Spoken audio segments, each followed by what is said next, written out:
તાપી જિલ્લાના સોનગઢ વિસ્તારમાં આવેલા ઉકાઈ રોડ પ્રમુખ ચોક પાસે આજે બપોરે 1 વાગ્યા આસપાસ એક ગંભીર બેદરકારીનો કિસ્સો સામે આવ્યો છે।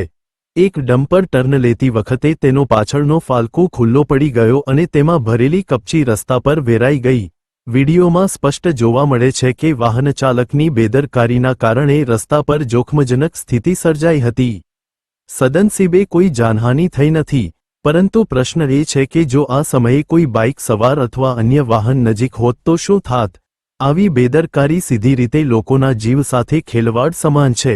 સ્થાનિક લોકોમાં ભારે રોષ જોવા મળી રહ્યો છે અને જવાબદાર ડમ્પર ચાલક સામે કડક કાર્યવાહી કરવાની માંગ ઉઠી રહી છે।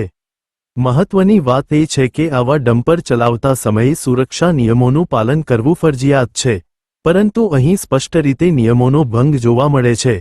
આ મામલે પ્રશાસન તાત્કાલિક કાર્યવાહી કરે તેવી લોકમાંગ ઉઠી રહી છે।